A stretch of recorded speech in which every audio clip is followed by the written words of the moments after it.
This is the beginning of Liberation Day in America. We're going to take back just some of the money that has been taken from us by people sitting behind this desk or another desk that's not quite as nice, but they have their choice of 7, as you know. And we're going to charge countries for doing business in our country and taking our jobs, taking our wealth, taking a lot of things that they've been taking over the years. They've taken so much out of our country, friend and foe. And frankly, friend has been oftentimes much worse than foe. And this is very modest. What we're going to be doing is a 25% tariff on all cars that are not made in the United States. If they're made in the United States, there's absolutely no tariff. We start off with a 2.5% base, which is what we were at. And we go to 25%. And basically, as you know, and as you've been seeing, not reporting as accurately as it should be reported because it's a massive story. Business is coming back to the United States so that they don't have to pay tariffs. And I think also because of November 5th, the election, they're very happy. AI is coming back to levels that nobody's ever seen before. It's a new, sort of a new business, I guess, when you think about it. But it's plants are going up all over the United States, and many of them have already been started. We're getting early electricity taken care of. We're getting permits very quickly for them. And we're going to make their life very happy. They're coming in with tens of billions of dollars. Individual plants will cost 10, 15, and 20 billion dollars. We're going to let them build electricity generating plants along with their plant. And they can't even believe it. And we're going to get them very quick permits, as I've done always. I did that in Louisiana with 2 LNG plants. I got them one permit in 1 day after waiting 14 years, and the other one in 1 week after waiting for 12 years. But this is very exciting to me. This is the automobile industry, and this will continue to spur growth like you haven't seen. Before I was elected, we were losing all of our plants. They were being built in Mexico and Canada and other places. Now those plants largely have stopped, and they're moving them to our country. In Indiana, the great state of Indiana, I love Indiana. Honda is building one of the biggest plants anywhere, and they've just started. They wouldn't have done it without this. In all cases, they wouldn't have done it without what we're doing. So we'll effectively be charging a 25% tariff. But if you build your car in the United States, there is no tariff. And what that means is a lot of foreign car companies, a lot of companies are going to be in great shape because they've already built their plant, but their plants are underutilized, so they'll be able to expand them inexpensively and quickly. But others will come into our country and build, and they're already looking for sites. They're looking for mostly sites. They don't want to take the old buildings that are empty and falling down. They want to build new, and there's tremendous action. There is likewise for other companies and countries like the chip making process. Your chip bill was a disaster done by Biden. All he does is give tremendous amounts of billions of dollars to chip companies that will do nothing with the money. They're not going to use the money here. They're going to just keep it. They have plenty of money. The one thing they have is they have a lot of money. In our case, all we're doing is saying you can't come in unless you build here. And the largest chip company by far is manufacturer from Taiwan is building here. And it'll give us almost 40% of the chip market just with that. They're spending almost $200 billion in the United States to build a plant. And they've almost started. They'll be doing much of the work in Arizona. So we have a lot of exciting things, but to me, this is one of the most exciting. Now, outside of one specific day, and that's Liberation Day. That's the real Liberation Day of America, and that's going to be in April 2nd, and I look forward to it. We'll have a little news conference. We'll talk about it, but this is very exciting. So we're signing a executive order today that's going to lead to tremendous growth in the automobile industry.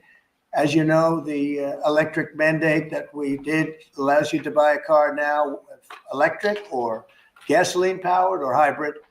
You can buy any car you want. We had it so that within a short period of time, you had to buy all electric, and the country could never provide the money necessary to build all of those power plants that you would need all over the country. As you know, in the Middle West, they built 8 power stations That's like the size of this desk or smaller. And they ended up spending $9 billion on 8. And of the 8, 4 of them didn't work. And we're not doing that. So you can buy electric, or you can buy gasoline, or you can buy hybrid, or you can buy whatever you want to buy. And that's the way it should be. The market's going to determine that. And you're going to see prices going down, but it's going to go down specifically because they're going to buy what we're doing, incentivizing companies to, and even countries, but companies to come into America and build. And we're already setting records for new plants. I think the new plant number, the tally is just within a period of a few weeks. It's very large. I want to be accurate. It's very large. And I'd like to ask Will just to come and give some of the basics, and then I'll sign it, and it's off to the races. I think our automobile business will flourish like it's never flourished before. Yes, please, Will. Thank you, sir. As you stated, we've prepared for your attention a proclamation imposing a 25% tariff on foreign-made cars and light trucks. This is in addition to tariffs that are already in place on those goods.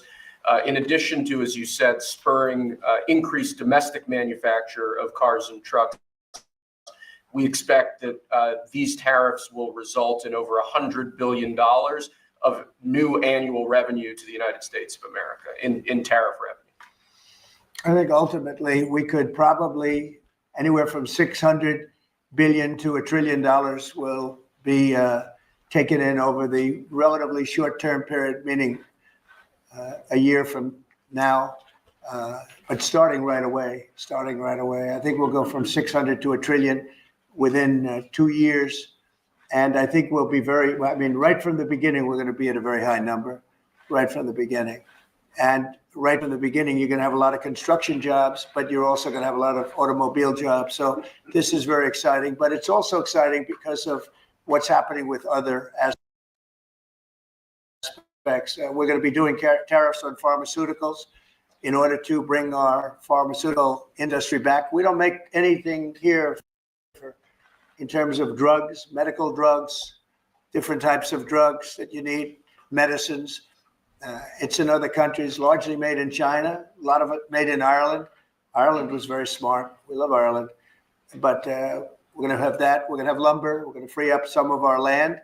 And you'll be able to meet a lot of other standards like fire cuts. If Los Angeles had fire cuts, which they didn't have, that's a gap of half a football field between areas. You wouldn't have had the fires. They would have been contained. But you have fire cuts. And by the way, you sell that wood for a lot of money, a lot of profit is made from that. But we're going to be doing lumber. We're freeing up our land so that we don't have to use outside sources of lumber. Energy, we're doing fantastically well at. The energy prices have been coming down rapidly as we increase supply, and we've already done that. We have Chris and Doug are doing a fantastic job on that. That's Department of Energy and Department of Interior. And they're working together hand in hand because Interior has the land and Energy has the ability to do the drilling and do what they have to do. Our coal areas are going to be opened up for clean, beautiful coal.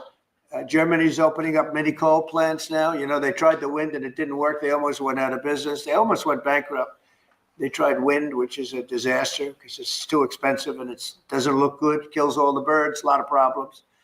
But Germany is now building a lot of coal plants. China is building one a week. Think of that. And they're using coal, which is very powerful. Coal is a very powerful energy. And we're opening up our coal mines again. And we're going to do, I call it beautiful, clean coal. The technology is so good now that coal can give you tremendous power at the same time. It can be very clean. But we're also obviously doing oil and gas and various other things. You can do pretty much whatever you want. We don't like the wind because we think it ruins the landscapes, the plains, ruins them. And it's got a lot of problems. It's also by far the most expensive energy. It looks horrible in the oceans. It's dangerous in the oceans in terms of navigation. And if you look at what's happening with whales, in one area, they lost 2 whales, like in 20 years, washed ashore. And this year they had 17 wash ashore. So there's something happened out there. There's something driving the wheels, a little bit loco, but they lost 2 in 20 years. And now they lost 17 in a short period of time. So it's something wrong out there. So this is very exciting. This is going to lead to the construction of a lot of plants, and auto plants. And you see numbers like you haven't seen in a while. You're going to have great construction numbers initially, and then you're going to have, ultimately, you're going to have a lot of people making a lot of cars. And one other thing, we have the Speaker of the House with us, who's doing a fantastic job. And where's Mike? And we're trying to get approved. Mike, thank you very much for being here. We're trying to get approved, if we can. If you borrow money to buy a car, you're allowed to deduct interest payments for purposes of income tax, but only if the car is made in America. So if the car is made in America, you get a loan, you can deduct the interest. That's a big saving. A lot of people in that part of the world, in terms of buying cars, a lot of them don't think in terms of deductions. People that think in terms of deductions are very wealthy people, but people are going to start understanding what a good deduction is all about. So when you get a loan to buy a car, and I think it's going to pay for itself. I don't think there's any cost. I think you're going to have so many cars built, but you're only going to get that deduction of interest if the car is made in the United States of America. So I'm going to sign this, and Mike, I hope you can get that, because I think it's going to be amazing in terms of the number of cars that are going to be made because of it.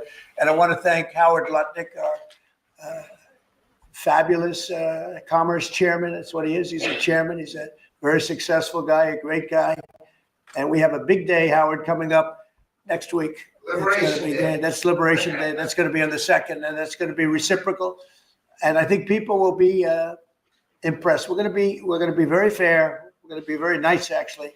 We have not been treated nicely by other countries, but we're going to be nice. So I think people will be pleasantly surprised, but it's going to make our country very rich, because we're the piggy bank that everybody steals from, and they've been doing it for many years, for decades, so we're not going to let it happen. So, but we're going to treat people very nicely. We're going to treat other countries very, very nicely, and I think it's going to have a very positive effect on everybody, including the 2nd. In terms of this, it's going to be another round. And it's about making America great again, making it strong and prosperous again. Thank you very much. So Mr. President, on tariffs. Can I ask you about tariffs, Is it Mr. President, on the just car tariffs? How do you